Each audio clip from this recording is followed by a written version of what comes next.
আসন্ন টি-20 বিশ্বকাপের জন্য 15 সদস্যের দল ঘোষণা করেছে বাংলাদেশ ক্রিকেট বোর্ড বিসিবি।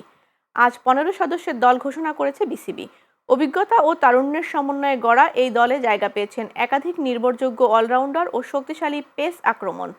তবে দলে জায়গা হয়নি মেহেদী হাসান মিরাজ ও নাজমুল হোসেন শান্ত ও জাকের আলী অনিকের। ঘোষিত দলে অধিনায়ক হিসেবে দায়িত্ব পেয়েছেন লিটন দাস আর সহ অধিনায়ক করা হয়েছে সাইফ হাসানকে। এদিকে ভারতে বাংলাদেশের বিশ্বকাপ অংশগ্রহণ নিয়ে অনিশ্চয়তা এখনও কাটেনি। মোস্তাফিজুর রহমান ইস্যুকে কেন্দ্র করে বাংলাদেশ লিগ পর্বের 4টি ম্যাচের ভেন্যু ভারত থেকে সরিয়ে শ্রীলঙ্কায় নেয়ার দাবি উঠেছে। বিষয়টি নিয়ে আলোচনা চললেও এর মধ্যেই বিশ্বকাপের জন্য দল ঘোষণা করল বিসিবি। এদিকে মোস্তাফিজুর রহমানকে আইপিএল থেকে বাদ দেওয়ার পর সৃষ্ট পরিস্থিতিতে আইসিসির কাছে চিঠি দিয়েছে বিসিবি। চিঠিতে বাংলাদেশের নিরাপত্তার বিষয়ে জানতে চাওয়ার পাশাপাশি ভারতের পরিবর্তে শ্রীলঙ্কায় খেলতে চাওয়ার ইচ্ছের কথাও জানানো হয়েছে।